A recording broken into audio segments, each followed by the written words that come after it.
구정으로 새해가 되었습니다. 우리는 두 가지 달력을 사용합니다. 태양의 움직임을 따라서 새해가 되기도 하고 달의 움직임을 따라서 새해가 되기도 하는데, 구정은 달의 움직임을 따라 된 달력에 따라서 새해라고 이야기합니다.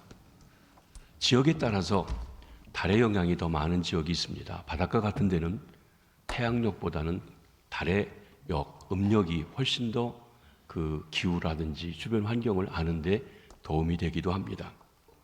우리 조상들이 아마 이 달의 영향에 대한 것이 더 삶에 밀접했어서 그랬던 것 같습니다. 신축년이 이제 시작됐습니다. 지난해에는 경자년이어서 경자년, 경사스러운 일이 자주 일어나는 해, 우리 경사스러운 일이 참 많이 있었습니다. 감사합니다. 신축년에는 우리 좀 낡은 집들을 다 헐어버리고 새롭게 신축하시기 바랍니다. 신앙의 집도 헐고 오래되고 낡은 그런 것이 있다면 헐어버리고 새롭게 신축하시기 바랍니다. 새해 하나님 복 많이 받으시기를 바랍니다. 우리 로마서 강의 후반부의 네 번째 시간, 오늘 본문을 통해서 현재의 고난과 장차 나타날 영광, 좋게 비교할 수 없다는 제목으로 말씀드리려고 합니다. 한때 미국의 유명한 오페라 가수였던 힐러리 힐버튼이 고백하는 글이 있습니다. 어느 날 그는 자기 아들이 이웃집 아이와 놀면서 주고받는 대화를 집안에서 우연히 듣게 되었습니다. 이웃집 아이가 자기 아이 보고 자랑하듯 이렇게 얘기합니다. 우리 아빠는 시장님하고 친해. 시장님을 잘 알아. 그랬더니 자기 아들이 그 말을 듣고 이렇게 대답합니다. 우리 아버지는 하나님을 잘 아셔. 아들의 대답을 듣는 순간 그의 눈에 눈물이 쏟아지기 시작했습니다. 그는 서재에 달려들어가서 실컷 울었다고 고백하고 있습니다. 그는 무엇 때문에 아들의 이야기를 듣는 순간 그렇게 감격했을까요? 그 눈물의 의미가 어디 있었다고 생각하십니까? 하나님을 잘 아는 자기의 아빠를 떳떳하게 자랑할 줄 아는 아들의 모습이 너무 자랑스러웠기 때문에 그랬습니다. 사랑하는 성도 여러분, 우리는 어떠하신지요? 우린 모두 하나님의 자녀들입니다. 얼마나 하나님을 아버지로 자랑할 수 있으신지요? 얼마만큼 하나님이 우리 아버지라는 사실 때문에 감격하고 자랑스럽고 뿌듯하신지요? 성령께서 친히 우리 영으로 더불어 우리가 하나님의 자녀인 것을 증거하시는데, 그 하나님을 얼마나 잘 알고 얼마나 자랑스러워하고 있는지 우리가 한번 돌아보시기를 바랍니다. 우리가 하나님의 자녀가 되었다는 것은 너무나 황홀하고 자랑스러운 일입니다. 그렇지만 악한 세상에는 잘 통하지 않는 것입니다. 매력을 주지 못하는 일이라고 할 수도 있습니다. 세상 사람들의 눈에는 시장을 잘한다고 하는 것이 훨씬 더 돋보이고 자랑스럽고 의시될 수 있는 일입니다. 왜 그렇습니까?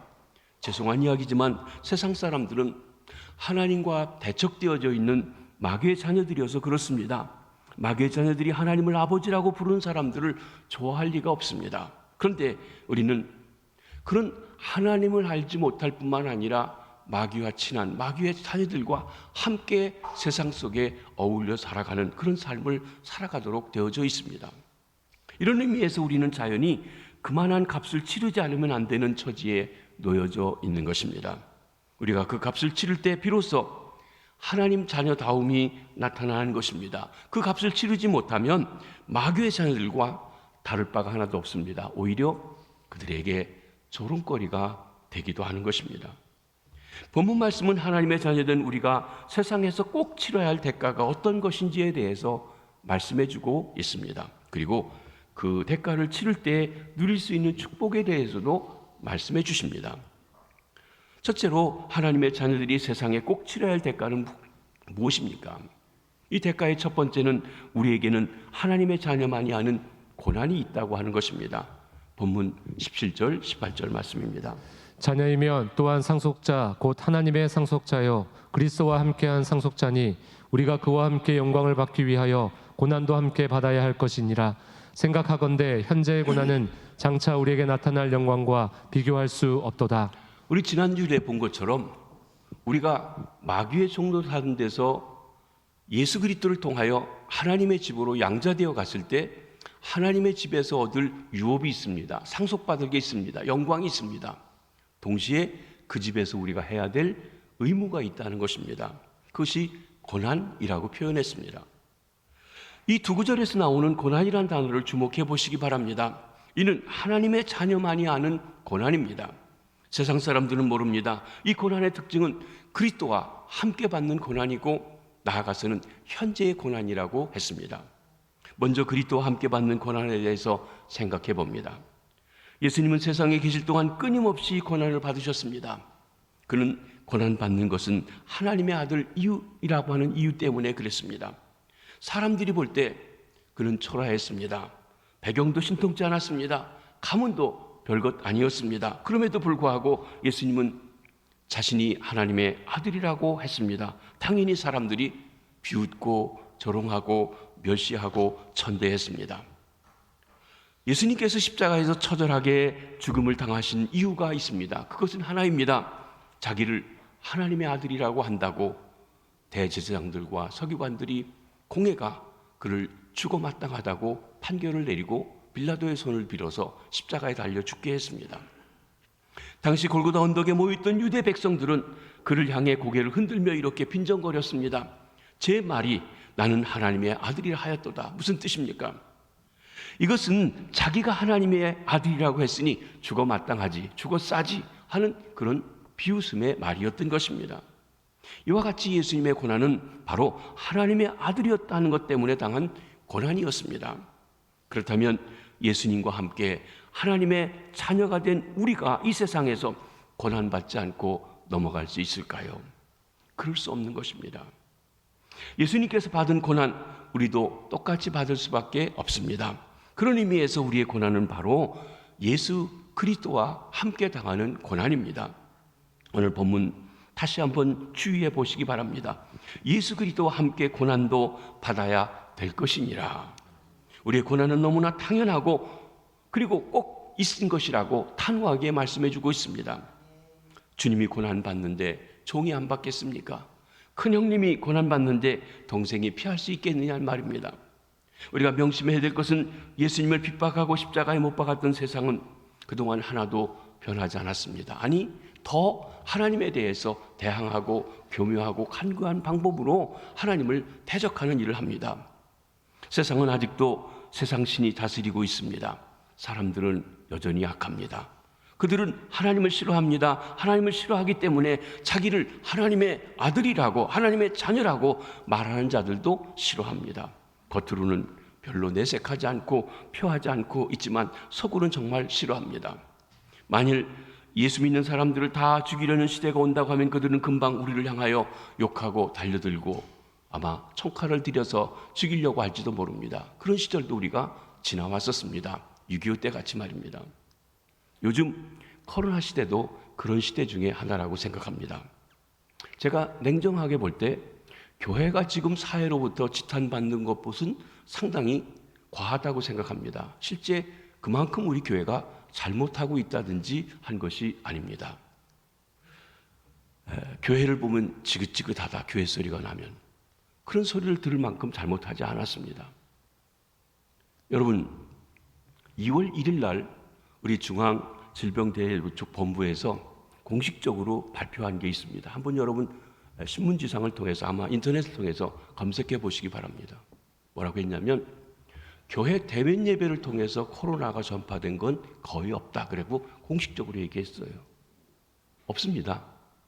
이렇게 자리를 띄고 마스크를 쓰고 우리 방역을 하고 예배드리는 가운데 코로나가 걸릴 확률이 99.9% 없습니다.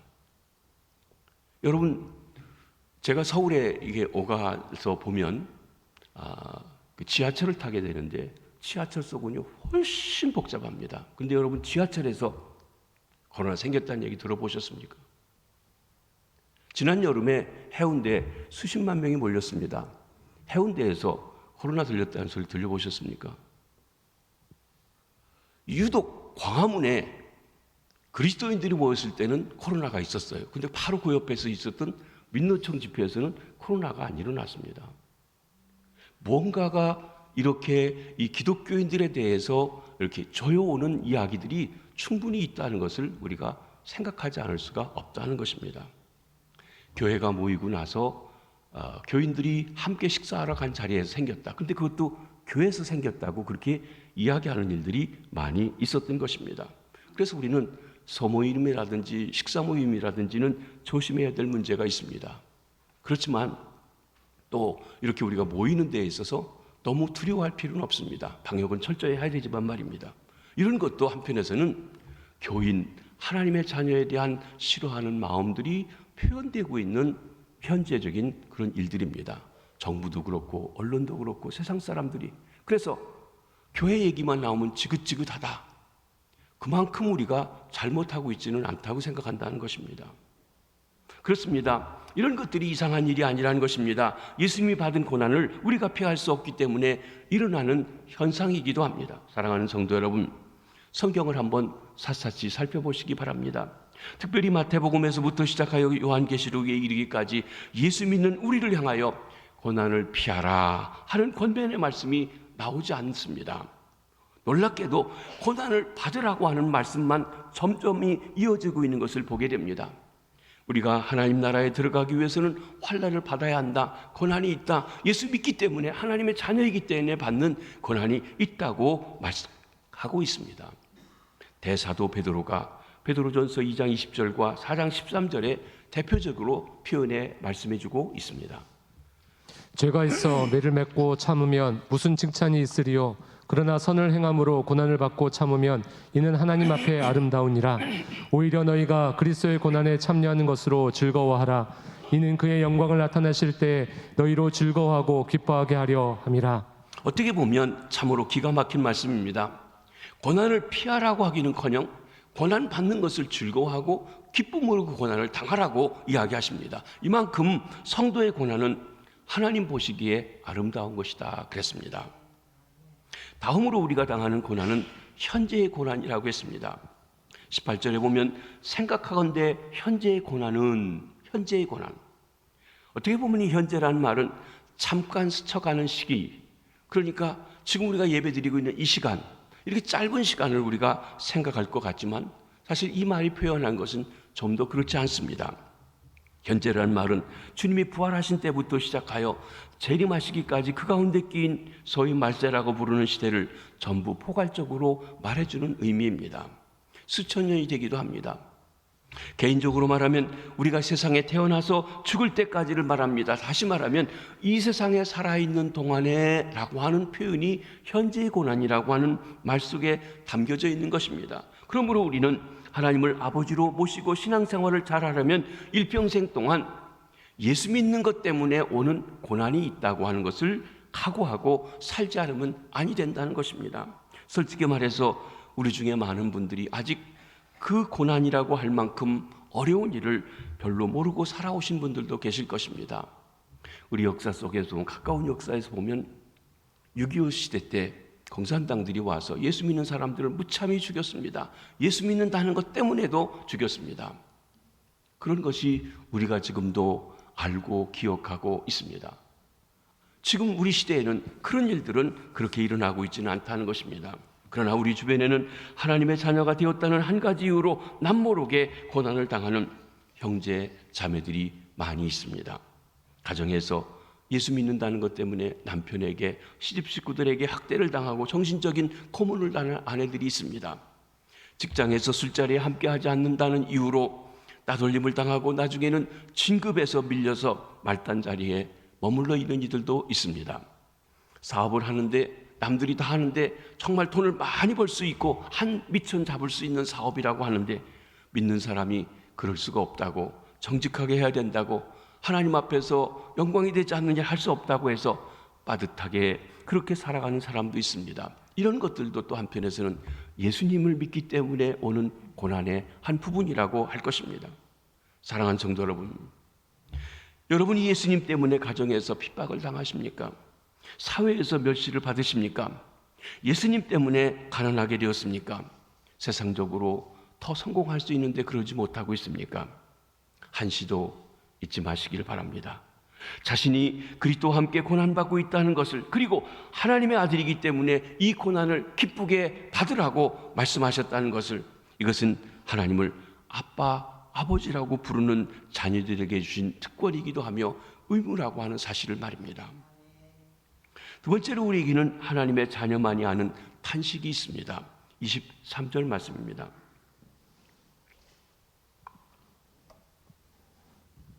그뿐 아니라 또한 우리 곧 성령의 처음 익은 열매를 받은 우리까지도 속으로 탄식하며 양자될 것 곧 우리 몸의 성량을 기다리느니라. 여기 본문에서 우리를 가리켜 성령의 처음 익은 열매라고 말씀하고 있습니다. 이는 성령께서 우리에게 허락하신 첫 열매를 이야기해 주고 있습니다. 성령께서 우리에게 역사하셔서 예수를 믿게 하십니다. 중생하게 하셨습니다. 죄와 사망의 법에서 건져내 주신 것입니다. 하나님을 아빠, 아버지라 부르게 하신 것 등등, 이것이 성령께서 우리에게 주신 첫 열매입니다. 이와 같이 성령의 열매가 있지 아니했다면 우리는 아직도 죄와 사망의 법에 갇혀 있으며 신음하고 있을 것입니다. 그리고 단순히 열매라고 하지 않고 첫 열매라고 한 것을 보면 둘째 열매, 셋째 열매가 있다는 것을 말해줍니다. 첫 열매가 있으면 중간 열매가 있고 끝 열매가 있다는 것입니다. 성령님을 하나님께서 우리에게 보내주셨을 때 성령님은 우리에게 첫 열매만 주시는 것이 아니라 그와 함께 그를 따라 살아가게 될 때 다음 열매를 준비하고 계십니다. 본문에서 우리에게 주실 마지막 열매, 그것은 무엇인가 하면 양자된 것입니다. 우리 몸의 구속이라고 표현하고 있습니다. 우리 몸의 구속이다. 우리는 먼저 성령의 처음 익은 열매를 받은 우리가 탄식하고 있다는 말씀을 생각해 보려 합니다. 여러분, 우리말의 탄식이란 말은 뭔가 한탄하는 것 같은 말이 있는데 여기 가지고 있는 것은 신음한다, 고통한다, 그러면서 그 고통 속에 부르짖는 어떤 것을 가리켜 말씀하는 것입니다. 이 탄식은 우리만 아는 탄식이요, 우리만 할 수 있는 탄식이기도 합니다. 본문에서 탄식이란 말은 가장 우리가 잘 이해하기 쉽게 얘기한다면 해산하는 산모가 비명을 지르는 것을 가리켜 말합니다. 해산에 고통이 있어서 아파서 신음소리를 냅니다. 고통소리를 부르짖습니다. 그 소리를 여기 탄식한다고 하는 표현과 같이 얘기할 수 있습니다. 단순히 비통에서 터지는 그런 탄식이 아닙니다. 우리가 잘 아는 바와 같이 산모가 애를 낳게 되면 소리 지르고 비명을 지르게 됩니다. 절망의 탄식이 아닙니다. 새 생명을 얻는다는 기쁨을 안고 비명을 지르는 것입니다. 때로 여인들이 해산의 고통이 너무 심해서 다시는 아이를 낳지 않는다고 결심하지만 아이 난 기쁨 때문에 둘째도 갖고 셋째도 갖고 계속 갔습니다. 왜 그렇습니까? 생명 얻는 기쁨이 있으니까, 고난이 없이는 얻어지지 않는 생명을 얻는 기쁨을 갖기 때문에 감당한 것입니다. 눈에는 눈물이 흐르고 그야말로 겉으로 듣기에 민망할 정도로 고통하는 모습이지만 그 마음에는 내 아들이 난다, 내 딸이 난다, 내 자녀가 난다고 하는 그 기대가, 희망이, 기쁨이 솟아있는 것입니다. 생명이 태어나는 것입니다. 바로 여기에 말하는 의미는 탄식이 바로 산모의 신음소리와 같은 그것을 말합니다. 우리가 성령의 처음 익은 열매를 가진 사람으로서 하는 탄식이 바로 그런 성격을 가진 것입니다. 그것은 우리 몸이 그리스도의 몸처럼 변화될 것을 기다리는 것입니다. 우리가 하나님의 자녀로서 하나님의 자녀롭게 살고 싶은데 그렇게 살 힘들이 연약합니다. 그런데 우리 몸이 좀 우리 주님의 부활하신 몸처럼 변화되었으면 얼마나 좋을까, 그날을 기대하며 바라보며 간구하는 그 탄식입니다. 고린도후서 5장 2절에 이렇게 말씀하고 있습니다. 참으로 우리가 여기 있어 탄식하며 하늘로부터 오는 우리 처소로 덧입기를 간절히 사모하노라. 이 몸의 제한을 느끼는 그리스도인들이 갖는 탄식입니다. 이 몸을 벗어날 수 있으면 얼마나 좋을까 하는 탄식이라는 것입니다. 지금은 우리가 이 세상에 썩을 몸을 입고 힘들게 살고 있지만 우리 주님께서 오시면, 우리 주님께서 다시 오시면 우리 죽을 몸이 새 몸을 입고 영생하게 될 것입니다. 그러므로 우리의 탄식은 일종의 기다림의 탄식이요, 사모하는 탄식이라 말할 수 있는 것입니다. 우리 몸이 병들면 신음하고 고통합니다. 예수 믿는다고 해서 멸시 천대 받을 때 탄식합니다. 사랑하는 이가 땅에 묻히는 것을 보고 우리는 더 이상 볼 수 없는 그 아쉬움 때문에, 안타까움 때문에 통곡합니다. 그러나 이 모두가 절망이요 끝이고 이제는 마지막이라고 하는 탄식은 아닙니다. 어려움을 당하면 당할수록 더 기다려지는 것이 있기 때문에 속에서부터 나오는 갈망입니다. 탄식입니다. 무엇이든지 안달이 나도록 기다려지는 일이 있다면 기다리는 자체가 탄식이 될 수 있습니다. 우리가 경험해서 잘 알지 않습니까? 간절히 얻고 싶은 것이 있다든지, 못 견디게 만나보고 싶은 사람이 있다든지, 한집 앞에 가보고 싶은 것이 있을 때 기다린다는 것은 그 자체가 일종의 탄식일 수 있다는 것입니다. 여러분이 아시는 것처럼 저는 명절이 돼도 가야 할 것도 없어 집에 있는데 교육자들 다 보내고 돌아왔을 때 물어봤어요. 시집에 잘 갔다 왔냐, 친정에 잘 갔다 왔냐, 처갓집에 갔다 왔냐 했더니 보니까 이번에 2집 다 갔다 온 사람들이 별로 없더라고요. 어떤 집은 시집은 갔는데 친정은 못 갔대요.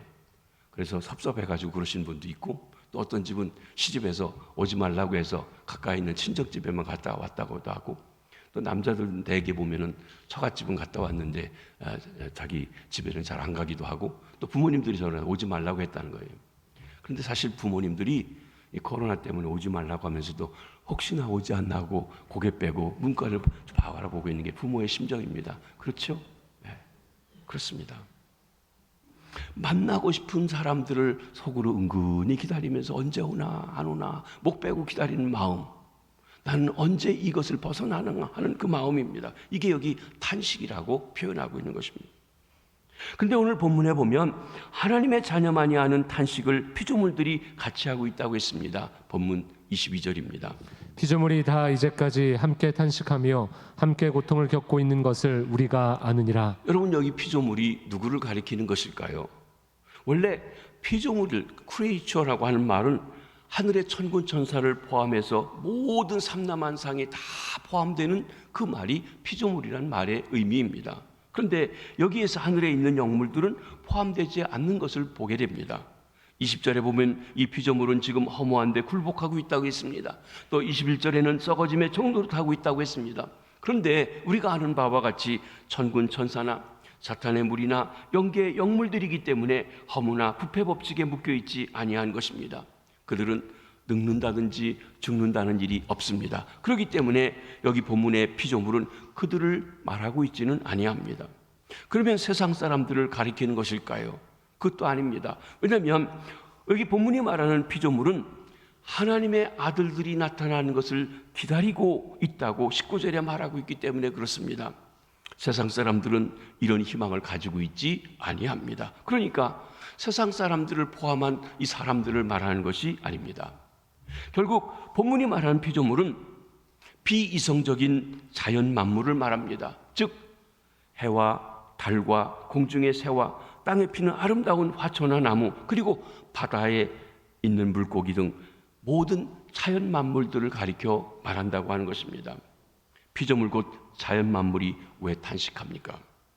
우리가 창세기를 통해 아는 바와 같이 자연 만물은 창조된 지 얼마 되지 않아서 만물의 영장인 사람이 범죄함으로 사람이 썩어지기 시작하면서 만물도 함께 저주를 받게 되었습니다.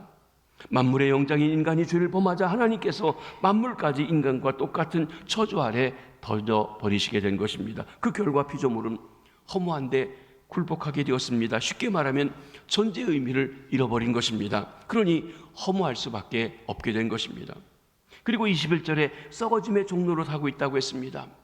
이 말은 피조물 가운데 어느 것이라도 부패하지 않는 것이 없다는 말입니다. 어떤 분들은 그러면 목사님, 하늘의 해도 달도 썩느냐고 물어보실 것입니다.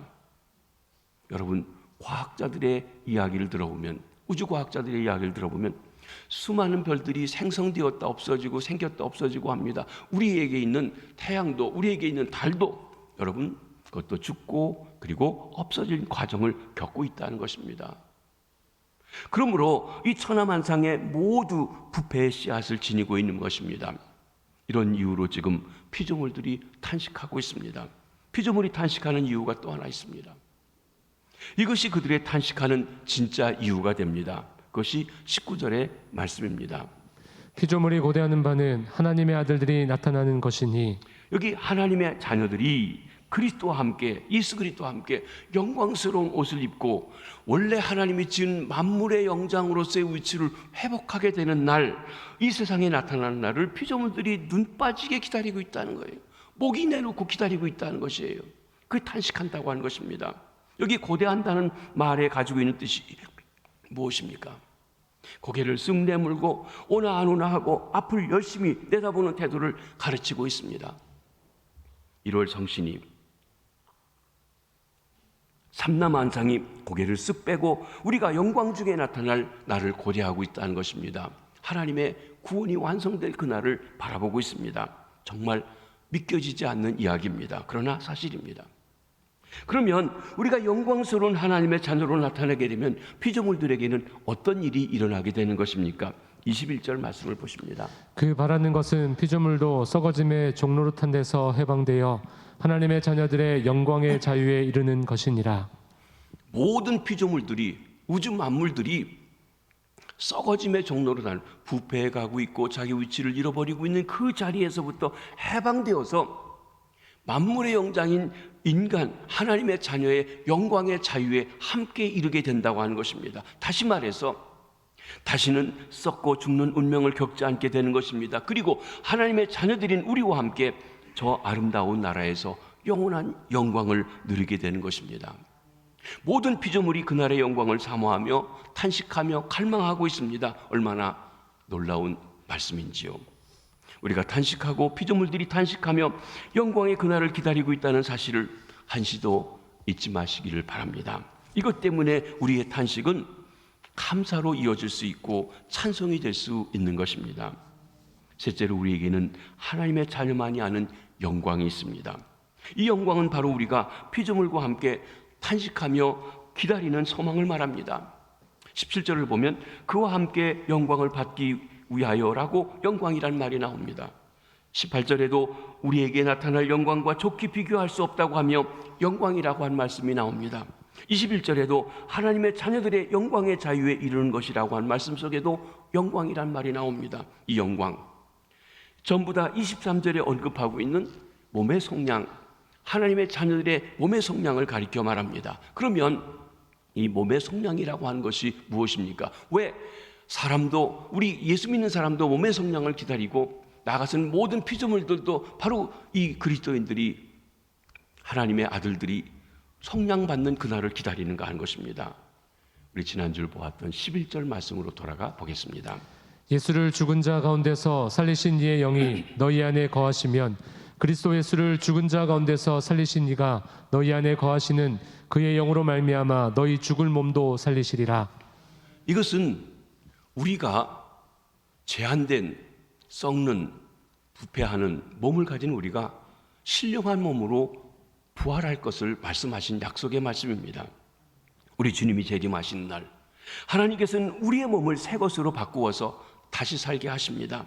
영원히 살 새 몸을 입고 부활하게 하십니다. 그 몸이 부활하신 주님의 몸처럼 되어서 신령한 몸이라고, 영어로 spiritual body라고 말씀하셨습니다. 이것을 몸의 속량이라고 했어요.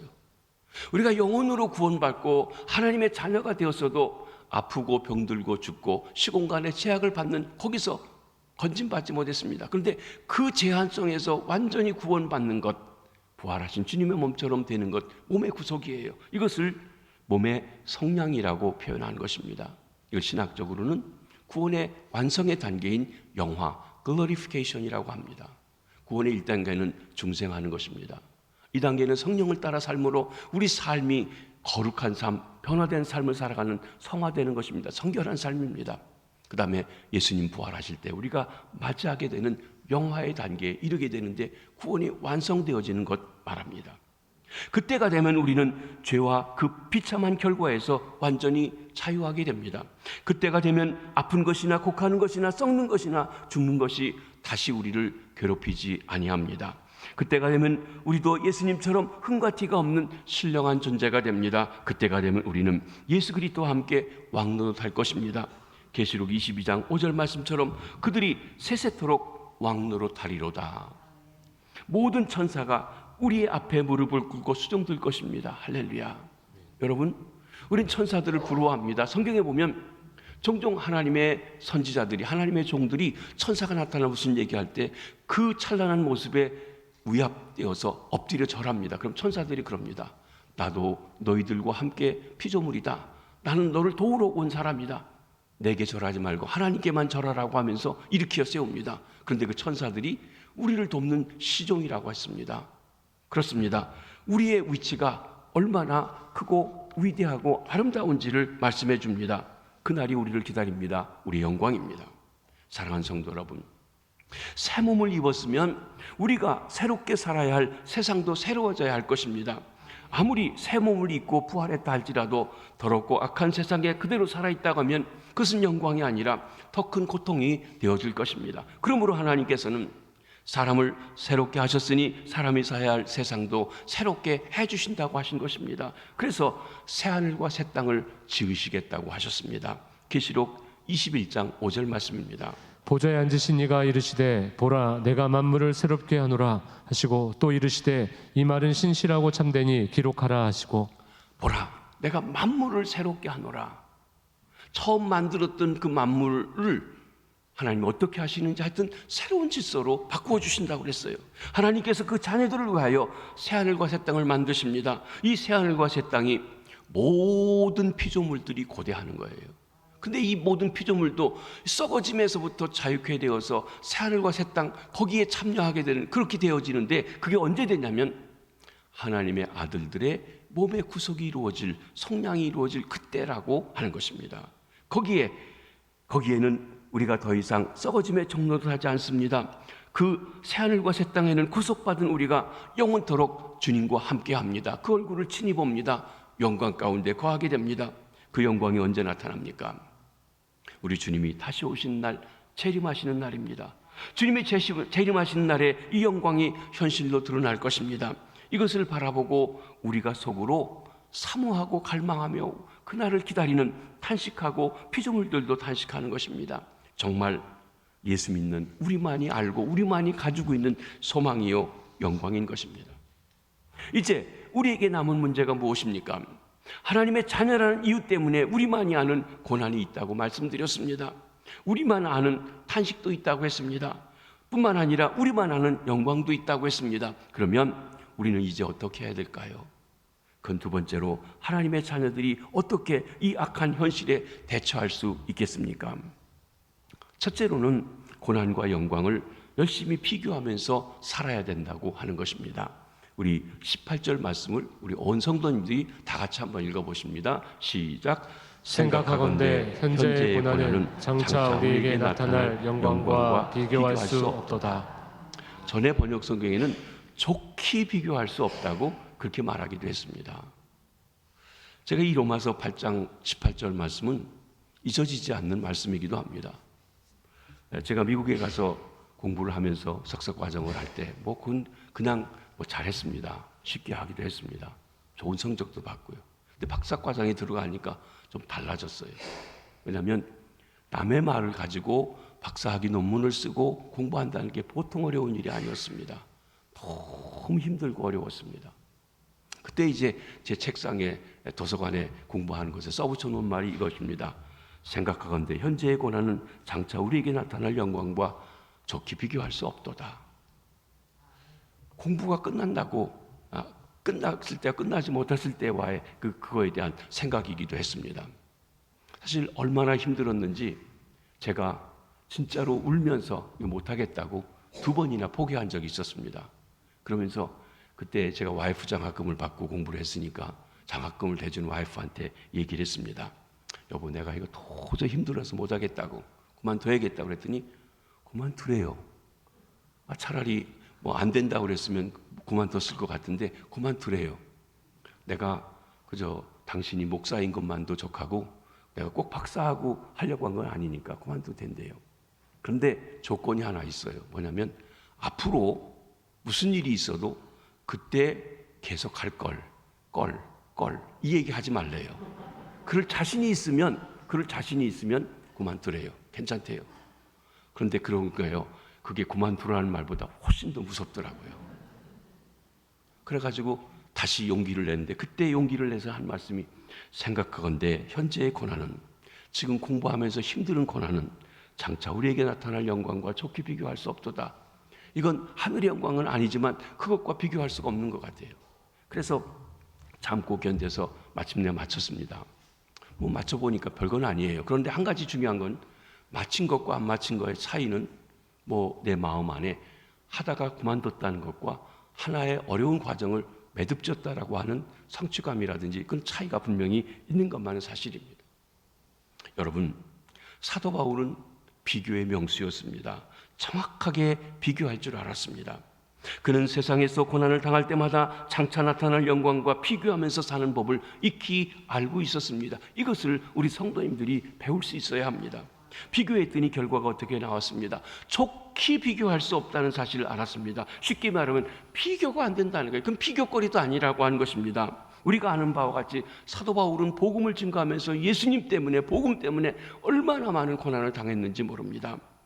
무서운 태장을 3번 맞았습니다. 40에 하나 가만매 40대를 때리면 사람이 죽는데 39까지 때려 하나 가마니까 39대를 때려요.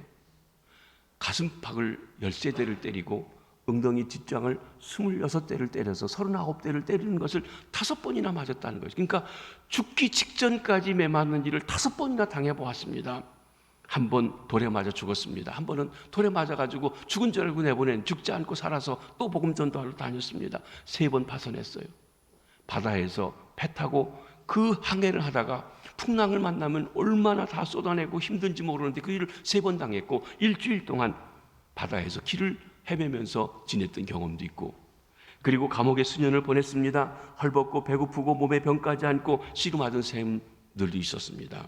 그런데 이런 복음 때문에, 예수님 때문에 가졌던 모든 고난을 다 묶어가지고 장차 자기가 받게 될 영광과 비교해 보니까 비교거리가 되지 않는다는 것이에요. 상대가 되지 않는다는 것을 말했습니다. 바울은 분명 상대가 안 된다는 사실을 확인했기 때문에 목숨을 걸고 그리고 그 일을 감당하며 또 고난이 있어도 두려워하지 않고 그 일을 감당할 수 있었습니다. 그렇습니다. 여러분, 비교하면서 살아가시기 바랍니다. 예수님 때문에 핍박당하시는 여러분, 여러분의 그 고난을 우리 주님이 아세요. 주님이 준비하신 영광과 비교가 되지 않아요. 비교해 보십시오. 예수님 때문에 손해보고 가난해지고 어려운 성도 여러분, 비교해 보세요.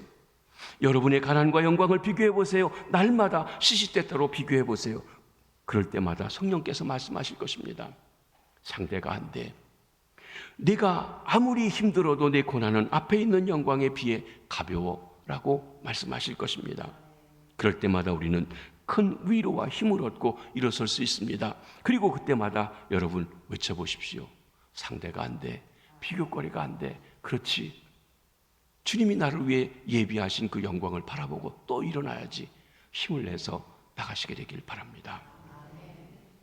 둘째로는 참음으로 기다리는 것입니다. 24절 25절 말씀입니다. 우리가 소망으로 구원을 얻었음에 보이는 소망이 소망이 아니니 보는 것을 누가 바라리요. 만일 우리가 보지 못하는 것을 바라면 참음으로 기다릴지니라. 우리가 이 영광을 보고 현실 속에 살아갈 때 역시 힘든 일은 계속 있습니다. 고난도 있습니다. 억울한 일도 있습니다. 우리가 마땅히 받지 않아도 될 그런 일들을 부당하게 당하는 일도 있다는 것입니다. 그때 아무리 힘들어도 불평하거나 원망하지 말라는 것이에요. 포기하지 마십시다. 참음으로 기다리십시다. 참고 기다리면 멀지 않은 그날에 우리 주님께서 다시 오실 것입니다. 상급을 가지고 오실 것입니다. 영광을 가지고 오실 것입니다. 그가 오시면 우리는 썩은 몸을 훌훌 벗어 던지고 하늘에서부터 오는 새 몸을 입고 부활의 영광의 자리에 이르게 될 것입니다. 그리고 이 더럽고 오염된 세계는 사라지고 온 세상이 새롭게 단장하고 우리 앞에 신부처럼 나타나게 될 것입니다. 우리는 준비하신 새 집에서 영원토록 주님을 기뻐하며 찬송하며 영광 돌리며 살아갈 것입니다. 이 날을 바라보고 참고 기다리십시오. 이것이 하나님의 자녀가 하나님을 아빠, 아버지라고 부르는 자녀들이 날마다 이 세상에서 살아가야 할 삶의 자세요, 취해야 할 자세라고 하는 것입니다. 말씀을 정리합니다. 사랑하는 성도 여러분, 우리가 하나님 앞에서 받아야 할 그 상급을 바라보실 수 있는 영의 눈이 열려지기 바랍니다. 하늘의 소망의 눈을 뜨십시오. 세상으로부터 눈을 하늘을 향해 뜨시기 바랍니다. 세상 사람들처럼 아웅다웅하며 싸우지 마시기를 바랍니다. 우리 앞에 있는 영광을 바라보십시오. 그 영광을 바라보면 현재 우리가 당하는 고난이 아무리 힘들어도 그 고난을 이겨낼 수 있는 줄 믿습니다. 아까 우리가 불렀던 찬송처럼 괴로울 때 주님의 얼굴을 바라보십시오. 그리고 우리 18절 말씀을 마음속에 깊이 새기면서 비교하면서 그렇게 살아가시길 바랍니다. 다시 한번 읽어보십니다. 시작. 생각하건대 현재의 고난은 장차 우리에게 나타날 영광과 비교할 수 없도다. 비교할 수 없습니다. 그렇죠. 비교할 수 없습니다. 비교할 수 없습니다. 기도하시겠습니다. 하나님 아버지, 우리 부모님에게 태어나 창조주 하나님도 알지 못하고 육신의 욕심대로 살았던 우리가 하나님의 것인 것을 알게 하시기 위해서 독생자를 보내주시고 성령님을 통하여 선교사들을 통하여 주의 종들을 통하여 먼저 믿을 자를 통하여 우리를 불러주시고 구원시켜 주시니 감사합니다. 우리가 하나님을 아바, 아버지라고 부르고 하나님 나라의 유업을 이을 자가 되었기에 하나님, 이 땅에서 하나님의 자녀이기 때문에 하나님이 없는, 하나님을 없인 여기는, 하나님을 대적하는 이 세상, 마귀의 권세 아래에 있는 세상에 살아갈 때 대가를 치러야 되는 것을 알게 하시니 감사합니다. 하나님의 자녀이기 때문에 받는 고난, 하나님의 자녀만이 아는 기다림과 탄식, 하나님의 자녀만이 아는 영광을 가지고 살게 하여 주시옵소서. 그리고 주님, 이 악한 세상에 살아가면서 우리가 힘들고 어려워도 우리가 받게 될 영광을 바라보며 하나님 비교하며 좋게 비교할 수 없습니다. 하나님을 바라보며 하나님의 소망과 힘을 얻고 나가게 도와주시고 잘 감당하며 나갈 수 있도록 역사하여 주시옵소서. 왜 내가 이렇게 고난받아야 되냐고 불평하지 말게 하시고 고난의 뒤편에 있는 주님의 축복을 미리 바라볼 수 있는 믿음의 눈이 열려지게 도와주시옵소서.